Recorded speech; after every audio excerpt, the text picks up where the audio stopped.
Everybody, welcome to Snow Talk. Quick rundown of our stats here real quick. 9.3 now for the season total. It should be at 11.8. We're getting there, slowly but surely. The month of March is becoming the new January for us, but we're making up for it slowly, it looks like, for snow lovers. Here are the totals we have reported to us. Grange at 2 inches. Middletown, almost that. New Albany, 1.5 inches. Charlestown, not quite 1.5 inches, but close. Goshen, less than an inch, and less than an inch officially at the airport. 0.7, in fact, is what was recorded at Louisville International. So where do we go from here? Well, a nice, clear setup developing today. In fact, let me turn on the satellite, and you'll be able to see better of the cloud cover. The areas of why they're not moving, that is the snow on the ground. Once the sun gets up, we'll have a better visible image to show you guys. The sun just got above the horizon about 10 minutes ago, so it's not enough of an angle yet, but we'll let you know.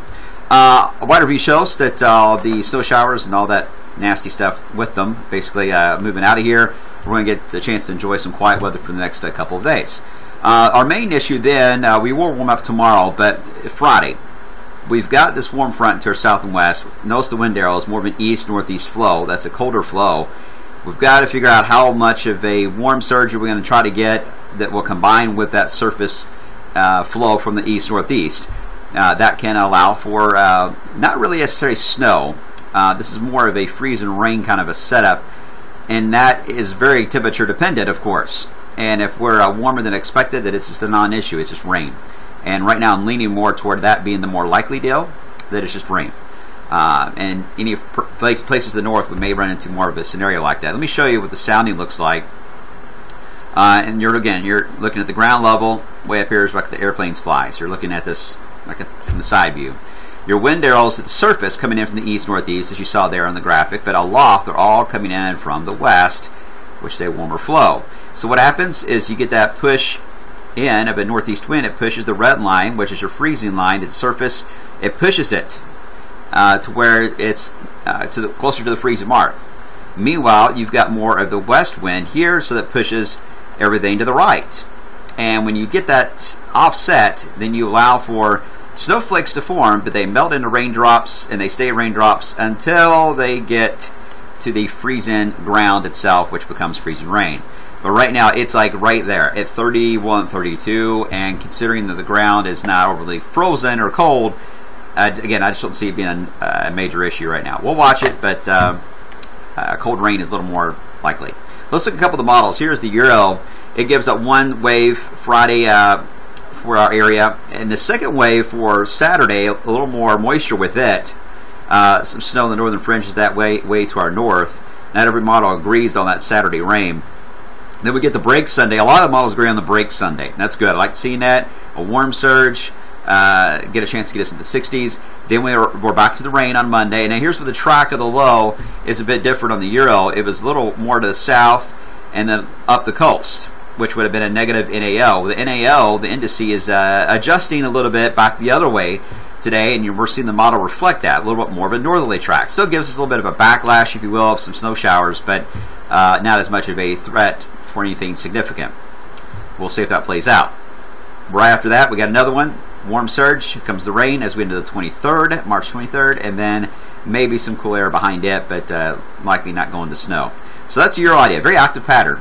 And with the indices kind of balancing out, the NAO and the PNA kind of trying their best to be as close to neutral as possible, it's going to be a fairly fast flow moving in. But it only takes one or two of these to be offset a bit to create a little bit more of a complicated scenario, especially on wintry weather for us. So that's why we need to watch it one day at a time, really. Looking at the GFS, it gives us our Friday wave. Again, the mix possible to north. Doesn't really see much of the Saturday one, and I like what the GFS is doing. I think that's the right way to go with this. It also has the Sunday period dry, and then as we into Monday, here comes the rain, and then it has the backlash on Tuesday, rain to snow showers. It's possible.